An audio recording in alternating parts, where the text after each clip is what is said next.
Each year, the world experiences several emergencies and disasters that greatly affect the lives of the people, including the normal functioning of a community. To curb the effects of these detrimental situations, the government exerted its effort to utilize several plans to address this issue, and one of which is the disaster management cycle. In this video, we will focus on health emergency and disaster management and provide a deeper understanding on the concepts such as hazard, event, damage, needs, emergency, and disaster. Let's talk about hazard.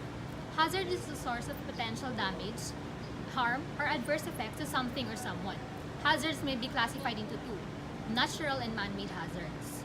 When a hazard is actualized, it is now called an event. While man-made events can either be technological, such as in transport accidents, or societal, for example in terrorism, there are also instances where there is an occurrence of a mixed event. An example of which would be landslides, which can be influenced by both man-made and natural hazards. Oftentimes, these events have consequences called damages. Damage is the consequence of an event that impairs the value, usefulness, and normal functioning of an object. One classification of damage is structural damage. This is a physical disruption of structures which arose from the transfer of energy from hazards to structures. Relief responses fills in the gap in the levels of functions as well as mitigate further damages. Responses, on the other hand, brings back the levels of function to its pre-event status. It does this by rehabilitation. Before, during, and after disasters, moving a large number of people and supplies to the affected area presents logistical challenges. This problem stems from the lack of resources, but also from the lack of proper implementation of mobilization plans, as well as the safety hazards that are present in the particular area.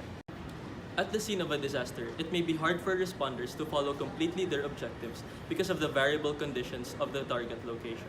Environmental factors such as fallen buildings, trees, or electrical posts make it hard for transportation to reach different areas. And so, valuable resources often go unused in times of disaster. One of the challenges that the disaster response in the Philippines might face is the lack of resources and the inefficient allocation of funds.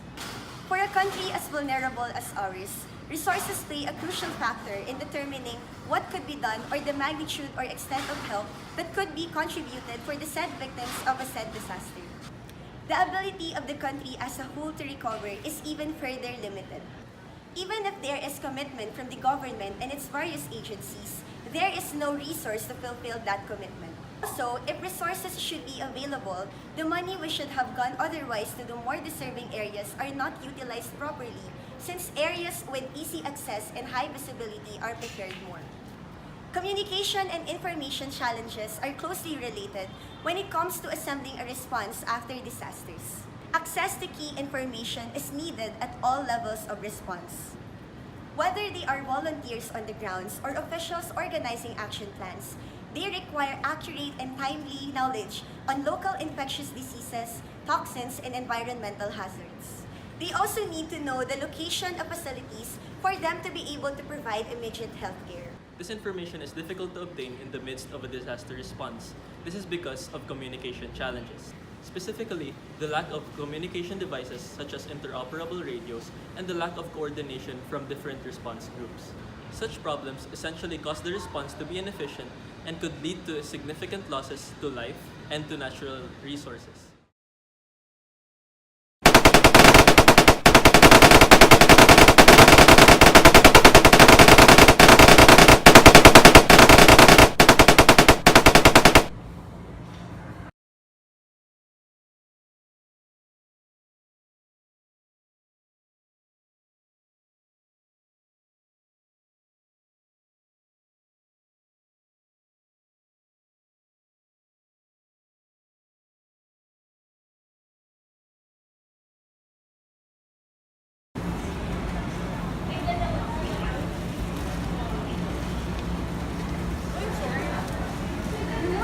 Hello, dear. What can I do for you? I'm Ate Margo, by the way. Is everything okay?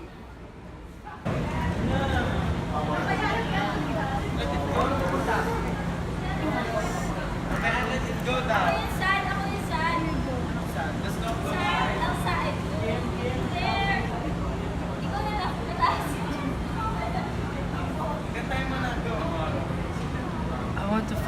sister. Okay, let's go.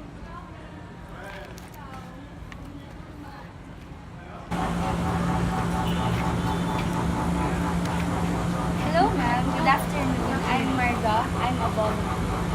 This child wants to find his sister. Okay, what's your sister's name? Her name's Angelica Reyes.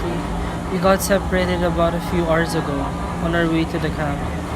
Okay, don't worry. Okay, we'll try to look for her. Okay, don't worry.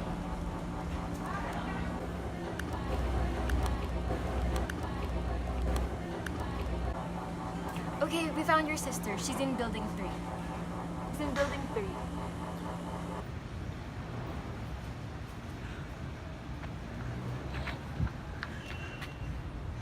Hi, I'm Marga. I'm a volunteer.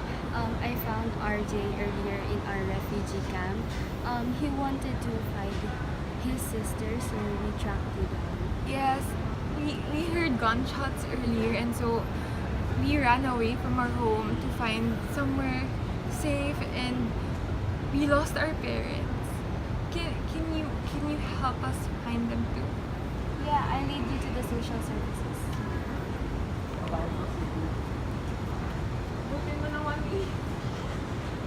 Good afternoon, sir. I am Marga. I am a volunteer, and this is Angelica and Garcia. Hello, I am Reyes from Social Services, and we'll try our best to find their parents. Okay, thank you, sir. Okay, kids. Sorry, but I have to go now because I have work to do. I will now leave you to Mr. Cruz, and he will make sure that you're okay.